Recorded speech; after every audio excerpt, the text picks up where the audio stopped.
చూడాలి, చాలా ఆసక్తికరమైన పోటాపోటీ. Sir 4P విప్లవమా పీపీపీలకు ముసుగా? సార్ ఈ 3P 4P ఇదేంటో ఇప్పుడు నిన్న చంద్రబాబు నాయుడు గారు ఇల్లు కేటాయించారు. అది కూడా ఎప్పటి నుంచో అనుకుంటా ఇల్లు ఆ ప్రభుత్వాలు మరి ఇవి అయితే మళ్ళీ ఇక్కడ క్రెడిట్ చోర్ మేము కడితే మీరు అని జగన్మోహన్ రెడ్డి మరి మీరే ఇచ్చి ఉండొచ్చు కదా.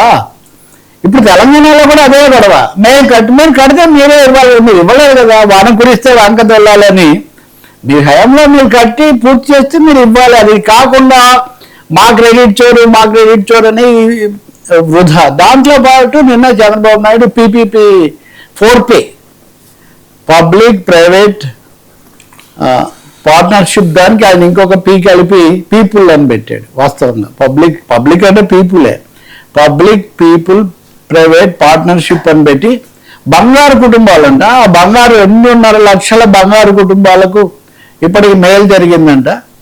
PPP 4P అనేది అదొక దాన ధర్మాల కార్యక్రమం కాదు, అదొక విప్లవం అంటున్నారు.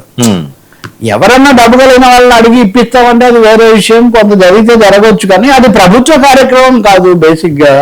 రెండోది అది విప్లవం ఎలా అవుతుందండి, విప్లవం గురించి కూడా మనం చర్చిస్తాం ఎట్లాగో తర్వాత అజెండాలో అది ఉంది. సో మీరు ఒక విధంగా PPP నిజంగా అయితే PPPకి ముసుగు లేదా సమర్థన కోసం 4P తీసుకొచ్చారు.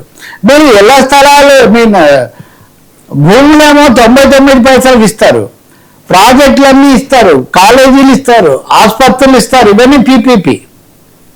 ఇంకొక P మటుకు తగిలిచ్చి అది విప్లవం అంటున్నారు. నిజానికి నా ఉద్దేశంలో 3P PPPకి ముసుగు 4P అని చెప్పాల్సి వస్తుంది. వాళ్ళకేమో ప్రభుత్వ ఆస్తులు, వనరులు, ప్రజల వనరులు ఇవన్నీ వాళ్ళకి ఇచ్చుకుంటూ రోడ్లు వాళ్ళకే ఇస్తున్నారు, రాజధాని నిర్మాణాలు కూడా తీసుకొస్తున్నారు, సవాళ్ళు చేస్తున్నారు.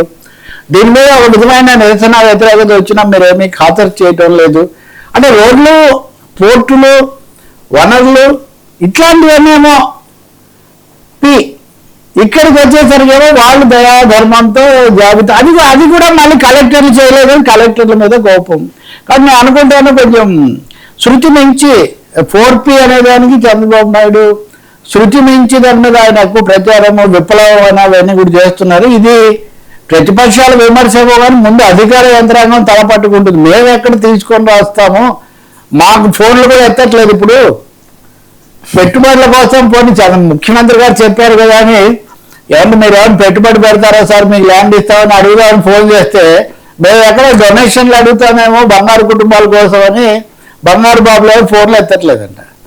సో ఈ 4P విప్లవం ఉన్నది ఆంధ్రప్రదేశ్లో ఒక విచిత్రమైన పరిస్థితికి దారితీస్తుంది. బహుశా దీనివి సంక్షేమ పథకాలు సక్రమంగా జరిపి వాటి ద్వారా ప్రజలకు అందించడం చాలా మంచిది. ప్రభుత్వం చేయాల్సిన పని ప్రైవేట్ వ్యక్తులు ఏదో చేస్తారనుకోలేం. రెండోది, మూడోది ఆయనే అంటున్నారు సంపదల్లో అసమానతలు దారుణంగా పెరిగిపోయాయి. వాటిని ఎలా తగ్గించాలి అంటే సంపద పునః పంపిణీ చేయాలి, భూములు ఇవ్వాలి, ఉపాధి కల్పించాలి, వాళ్ళ ఆరోగ్య, విద్యా, వైద్యానికి దోహదపడాలి. అది చేయకుండా ఒకవైపు అవేమో అన్ని ప్రైవేట్ పరం చేసుకుంటూ మీకు మటుకు మేము సాయం చేస్తాము PPP అంటే అది ఎట్లా కుదిరే కథ కాదు కదా సార్. సో ఈ విప్లవం అయితే ఇది కాదు, ఇది ఒక ధార్మిక కార్యక్రమం అంట, వితరణ అంటారు చూడు, అది వితరణే కానీ విప్లవం అయితే కాదు సార్.